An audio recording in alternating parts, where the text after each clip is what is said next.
Hi everyone, and welcome to English for You. I'm Pat. And I'm Mike. And today we're going to be going down under. That's right, to the great land of Australia. G'day. There you go. That's a very good Australian accent. Yeah, if you're going to go south on the planet, Australia is one of those places you gotta visit. I've never had the chance to get down there. It's so far away. That's part of it. But it is definitely on my bucket list. But I know we've talked about you visiting New Zealand. Last month, right? yes. Last month we talked about that. So since New Zealand and Australia are neighbors, you went to Australia too? I have been to Australia at a different time. It turns out I have distant relatives there. Nice. Some people who moved from the UK around 50 odd years ago.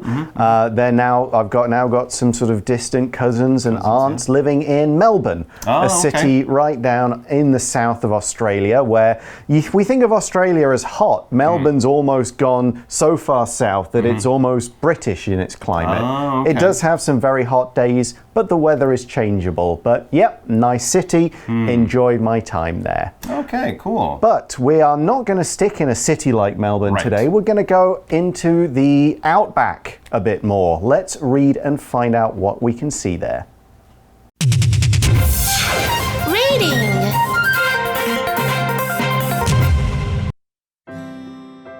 Discovering rural Australia along the Silo Art Trail. Away from large cities, the Australian countryside is vast and empty. Until recently, very few people visited these areas. But that's starting to change thanks to an art project that celebrates life in rural Australia. The Australian Silo Art Trail is being formed by artists around the country. They are creating huge, colorful works of art on silos, large buildings that store grain. The artworks first appeared in Western Australia in 2015 before they popped up in other parts of the country. In 2018, a couple of art lovers created a map to help visitors find these silos. One beautiful example is in Sheep Hills, a tiny village north of Melbourne. It shows 4 Indigenous people under a night sky.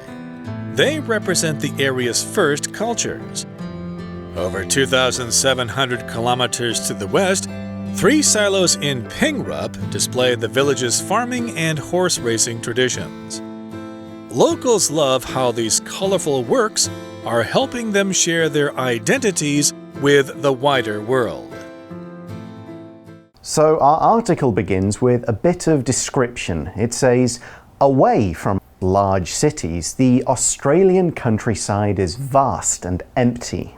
Now, when you're doing a descriptive sentence like that, it's often a good idea to use an adverbial clause, like we did. An adverbial clause can introduce the time or place. That's the setting for the subject of our sentence. We often start with a preposition such as away from, in, at, and so on, and then add some more details. Often you'll see sentences that start with a subject and a verb with the extra details of time and place coming later, but putting these details first gives more emphasis to the time or place we're talking about and makes sure the reader pays attention to this information and how it affects the subject of the sentence. So we're talking about the Australian countryside, and by starting the sentence by saying away from large cities, we're making sure readers understand we don't mean the land close to and around the cities, we mean the land a long way from them. Here's another example sentence using an adverbial clause. Outside the bank, the group of thieves watched and waited for the right moment to start their robbery. So basically the message of this sentence is we're not talking about in Australian cities, we're talking far out in the countryside. That's right, and if you look at a map of Australia, there's a lot of countryside, land areas away from the city. That's all we're talking about. We might have used the word rural in other times, in other articles. Rural is in the countryside. Urban is in the city, so the countryside, rural areas, this is where you'll of course find farms and things like that, but mountains, big parks, forests, anything like that could be out in the countryside. Often we do think of farms when talking about the countryside, but really it could be almost anywhere that is not in a city. And yeah, if you look at a map of Australia, it's just cities around the edge with almost nothing in the middle. It's a lot of countryside, or a lot of outback, as they call it in Australia. Let's look at an example sentence for the word countryside. Riding a bike in the countryside is a lot cleaner, quieter, and safer than riding in the city. Yeah, no cars. Exactly. Now, as Mike has been describing the Australian countryside, he said it's very big. It's huge. And one word... It's massive. It is... It's expansive. It's, yeah, vast is the word we used in the article. Vast means large or great in extent, size, or amount. So if we could talk about a vast countryside, we know it's miles and miles and lots of it. A vast amount of money would be a large amount of money. A vast lake would be a very big lake. So whatever we're describing, there is a lot of it, and it's quite big or large in amount. So we're going out from the cities into rural Australian countryside. That's right. There's not a lot out there. Almost no cities, a few towns, a lot of sheep, but really not a lot for tourists to really do or go or see or be interested. So as the article says, until recently, very few people visited these areas. And because it is so big, empty and hot, actually traveling out into these areas can be dangerous. Right? Driving across Australia is not as easy as driving across America. It's really big, really empty, and if something happens, you're all alone out there. It's so vast. So few people visit it, but as the article says, but that's starting to change.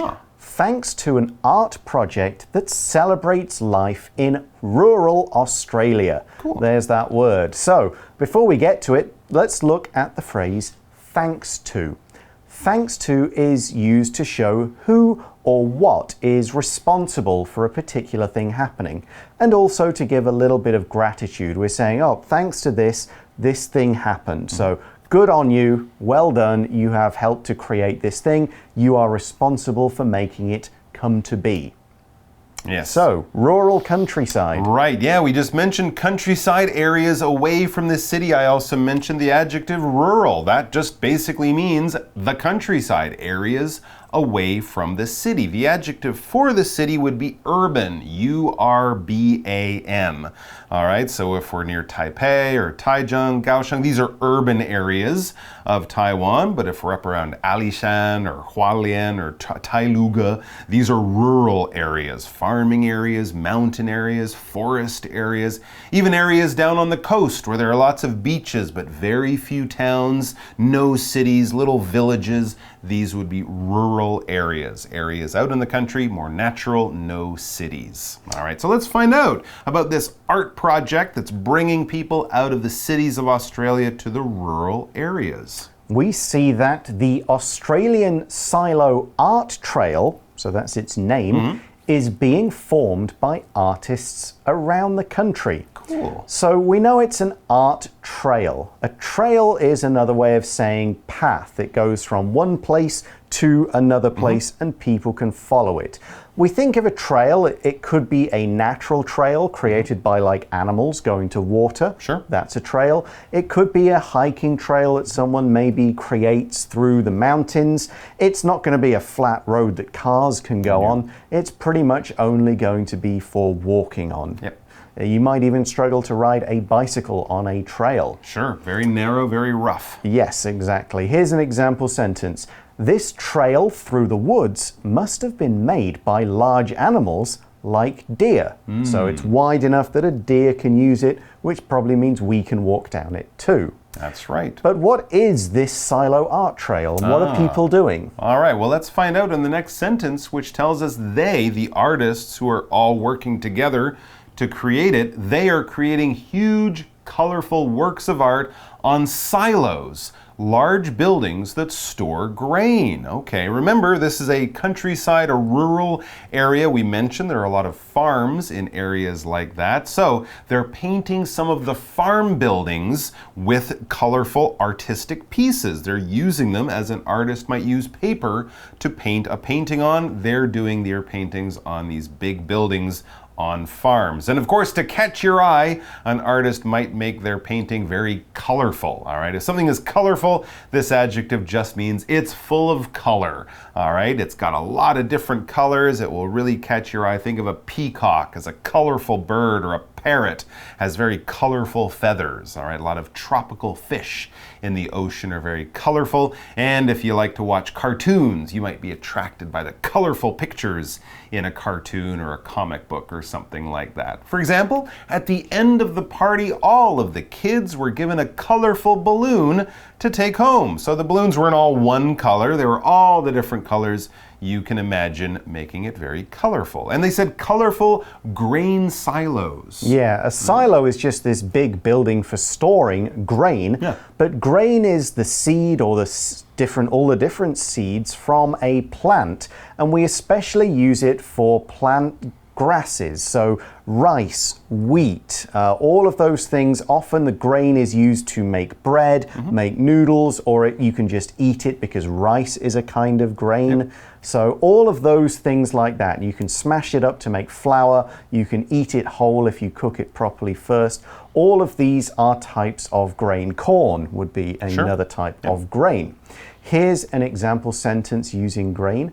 5-grain bread is supposed to be healthier than normal white bread. Oh, okay. It's got more grain, it's got more of the outside of the grain, which is the healthy part. Yep. White bread only has the inside. It's okay, but it's not as healthy. Yeah, and other grains like oats or barley might go in that, in that bread. And we also use these different grains to feed animals, right? Yes. Horses, cows, they will eat different types of grain like we eat grain too. All right, anyway, let's get back to these beautiful silos that these artists have created. It's been actually going on for a little while now. It says the artworks first appeared in Western Australia in 2015 before they popped up in other parts of the country. So a lot of interesting ideas. Maybe a certain group in one area had the idea, and then other groups said, hey, we're going to do something similar. So it started out in Western Australia, maybe near the city of Perth. That's where the first artists created their artworks, but now they've popped up, or they've appeared in many other places. Yeah, it's probably Western Australia is even more countryside. It is. Most of the Australian cities, Brisbane, Sydney, Melbourne, are all on the east and the southeast coast. Perth is the only major city over in the west. The rest of it is smaller towns and countryside. But let's look at the word artwork. Artwork is pieces of art. Now these could be drawings, photographs, statues, anything like that. Big models, giant models, small models, anything.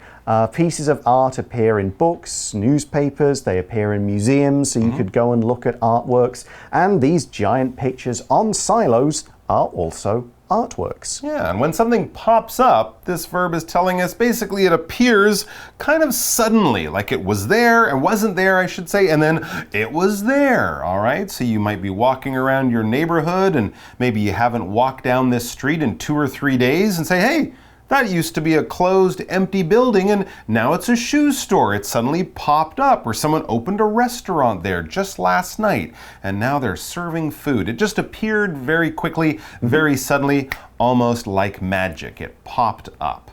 Okay, so let's look back and find out a bit more about the art trail. Right, so it started around 2015. As just pieces of art. art. Just random. But now they're a trail. We see that in 2018, a couple of art lovers created a map to help visitors find these silos. Well, okay, there were so many of them, they wanted to show people the way around. Cool. So let's take a moment to point out another adverbial clause in our article. We started off with one that talked about the location. This time we're emphasizing when this project began by starting the sentence with in 2018. Now we could put this later. We could say a couple of artists created this in 2018. But by starting with in 2018, we make this information seem more important. The time that it's happening is a useful piece of information for this article. So back in 2018, a couple of artists started making this map. That's right. Now this is basically a number. It's a small number, but not an exact number. You notice they didn't say 3 artists or 2 artists or something like that. We said a couple of. Now generally a couple of means 2, all right? We have a couple of things, we have 2 things. But yeah, we could stretch it to 3 or 4, but it's a very small number. But generally, if I heard it, I would think of 2. I usually think of 2. A couple of. But it's not quite as exact as a pair of. A pair of would be only 2. But if Pat said, hey, can I talk to you? I might say, I have a couple of minutes. But I'm not saying I have only 2 minutes. I'm saying I have a few. But it's a small number in that case. Okay, so let's look at some of these artworks. We see an example. One beautiful example is in Sheep Hills, a tiny village north of Melbourne, one of the cities we've mentioned. All right, so go to Sheep Hills north of Melbourne, and what will you see painted on a grain silo? Well, this artwork, it says it shows 4 indigenous people under a night sky. Wow, what a peaceful image. I might actually just go look for that on Google rather than going all the way there. It sounds interesting. Of course, if we're in the interior, in the countryside, in the rural areas of Australia, this is where many indigenous people still live. What is indigenous? This adjective basically just means something that is native or comes from and has been in that particular area for a very, very long time. The idea is it hasn't been brought in from far away, from overseas, from another place. So an indigenous plant is a plant that if we traveled back in time to the same part of Taiwan 1,000 years ago, the plant would still be there. Indigenous people are native people, Aboriginal people, Indian people, First Nations people. The indigenous people of Taiwan have their tribes, Bunun, Taya, Atayal, that kind of thing. So they've been here for a very, very long time, as if they are almost part of the land, as if they've been here since history began. Exactly. And as we often say when talking about indigenous groups, they, here it means the figures on the silo, the statue, the artwork, they, the people, represent the area's first cultures. If you represent something, you stand for it, you symbolize it, you are a symbol of it. People will look at it and see that thing, but they'll also see what this means, what this art is supposed to represent or mean or stand for. For example, the dove and the olive branch both represent peace. If you see a dove or an olive branch in a picture or even in a piece of work, it's supposed to communicate the meaning of peace, because that's what the doves and olive branches are symbols of. That's right, on the United Nations flag, right? They have olive branches there because the United Nations wants to bring peace to the world. All right, so we've already been to this area, Sheep Hills, I believe, near Melbourne. Now, this trail is not short. It's not the kind of trail you can walk along in one day over a few hours. It's very long. It says over 2,700 kilometers to the west, so several days driving. 3 silos in Pingrup display the village's farming and horse racing traditions. Okay, so we're getting an idea here that each artist in each area kind of uses the building, the silo, their art, to kind of show off, a little bit of their local culture, their local history. Yeah, and another use of our grammar point again. Here we're emphasizing the place, the distance away from the first place we talked about. So using an adverbial clause here emphasizes how far away it really is, and therefore also emphasizes how big Australia is. Yes, absolutely. And then we read on, locals love how these colorful works are helping them share their identities with the wider world. Sure, they could make a website with a bunch of pictures from that part of Australia, but no one might see that, or only a few people might see that. If they paint their culture, if they let people know with a colorful artwork, it's a great way for people who are even just driving by on the road to kind of notice something and learn something about that local culture, the local people in that place.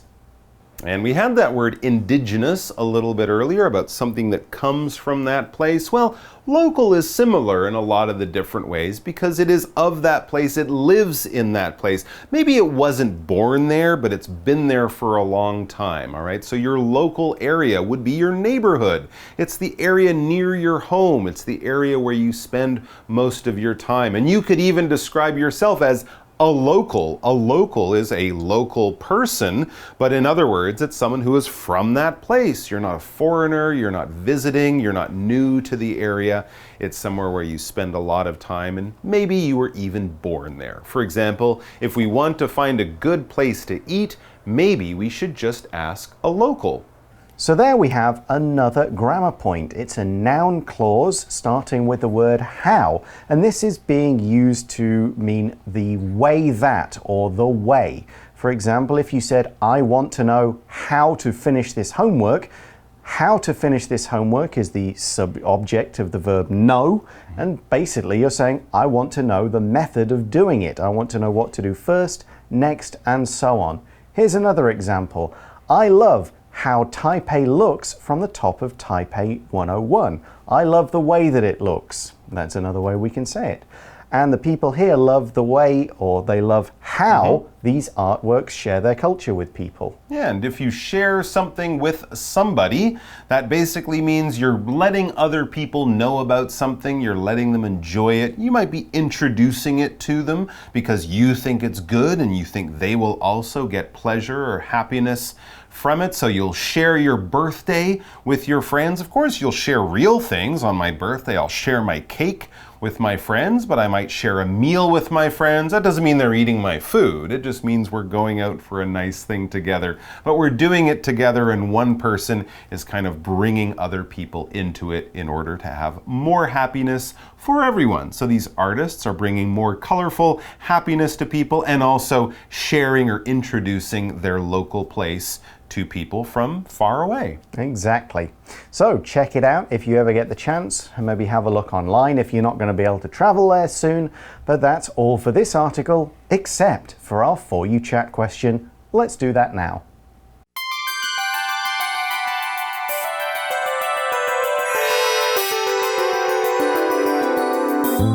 For You Chat. So we've got to pick a small town or village in the Taiwanese countryside. What is special about it? Share with the class or with you guys. I will find one. There's a place I stayed in for a couple of nights. It's called, I think I'm pronouncing it right, Jiji.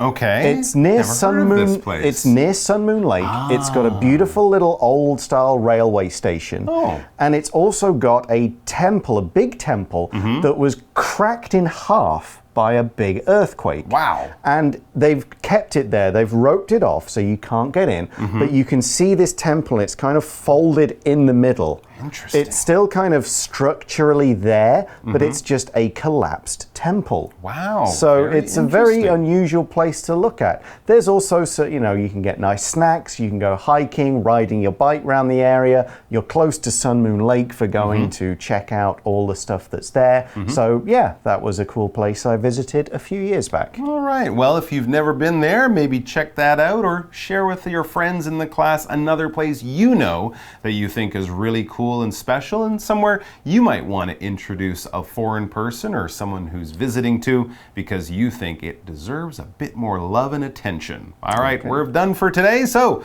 we'll see you back here with more great, fascinating, and fun articles very soon. Until then, bye-bye. See you later. Discovering rural Australia along the Silo Art Trail. Away from large cities, the Australian countryside is vast and empty. Until recently, very few people visited these areas. But that's starting to change thanks to an art project that celebrates life in rural Australia. The Australian Silo Art Trail is being formed by artists around the country.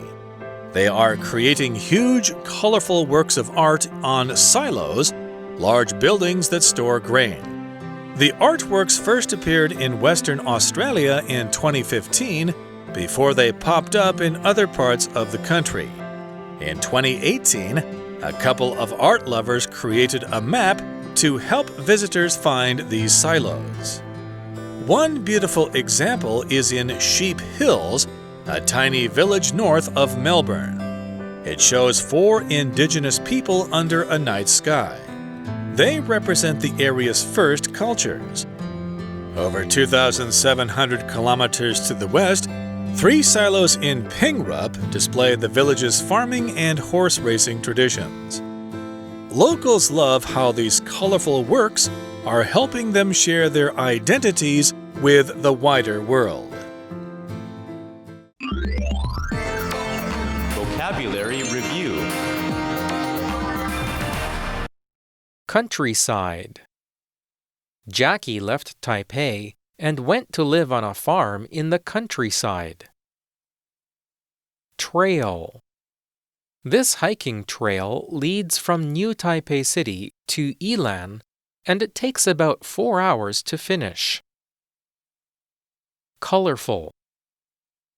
During the Taiwan Lantern Festival, colorful lights are hung above the streets in Ximen. Grain. The baker buys his grain from a farm and uses it to make different types of bread. Represent.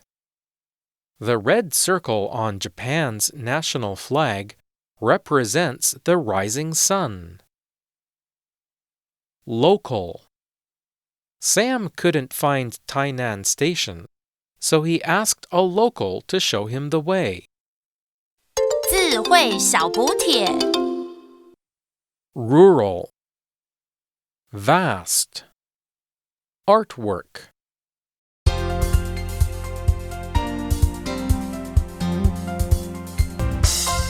以上节目是由活用空中美语制作。活用空中美语杂志，请洽询全国各大书店。